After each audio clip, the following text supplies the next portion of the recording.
Japan spoke one line: calm, measured, public. A sentence about Taiwan that carried more weight than the words on the page. Because when Japan speaks, another power stands behind it. Not symbolic, not subtle, structural.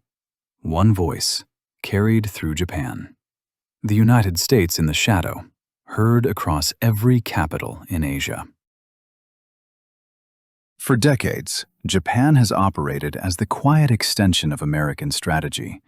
Aligned treaties, aligned posture, a formation shaping the Pacific's balance.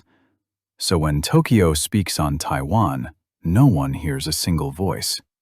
One sentence, two centers of power, and beneath that alignment sits something older. China carries a wound that was never allowed to close. History shapes instinct. Instinct shapes policy. China responded through formal channels. A letter to the United Nations, a precise declaration of its stance. Then the levers shifted. Trade procedures, travel guidance, education pathways. No escalation, no spectacle, only administrative steps that moved the markets the moment they appeared. Tourism dipped, retail softened. Industries built on regional visitors felt the shift immediately. Not dramatic, not chaotic, a silent pressure louder than confrontation. Across the Indo-Pacific, governments paused. South Korea stayed back, careful not to be drawn into a dispute it did not start. The United States held its alignment, reading Tokyo's words as part of its own posture. Taiwan watched quietly, knowing every adjustment around it reshapes the reality beneath its feet. And throughout the region, ministries and markets shifted positions without announcing a single move. Japan sent a senior envoy to Beijing. Controlled tone, orderly meetings, positions stayed firm, momentum stayed in motion. Because once national strategies turn, conversation becomes an echo of choices already made. Analysts in Taipei gave their view. This will not unwind quickly. Uncertainty replaced routine. Governments recalculated, markets adapted, and everyone understood this shift is not a moment, it is a trajectory. China shaped the field through policy. Japan spoke with Washington at its back. Taiwan adjusted to every signal. South Korea stepped aside to avoid being pulled in. Quiet on the surface, heavy underneath. This tension was not born today. It was engineered decades ago.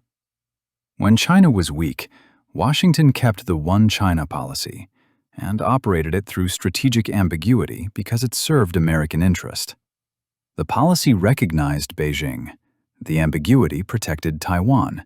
Japan stayed anchored. Moscow stayed out.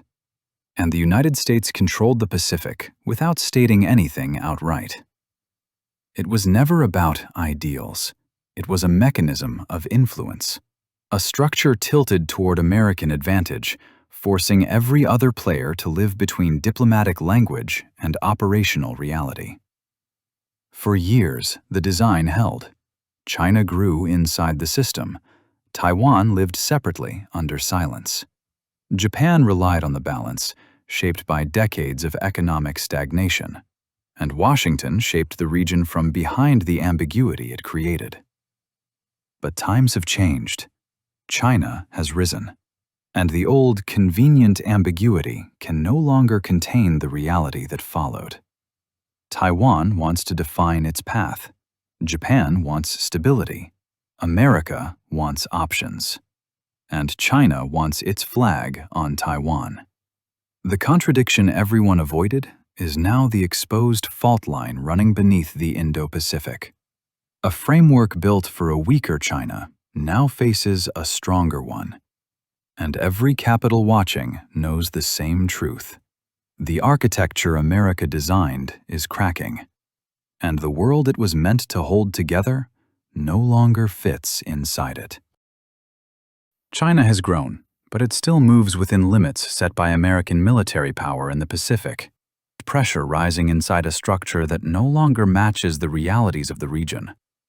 The ambiguity is slipping, the restraint remains, but the balance between them is changing, and every government in the region knows it.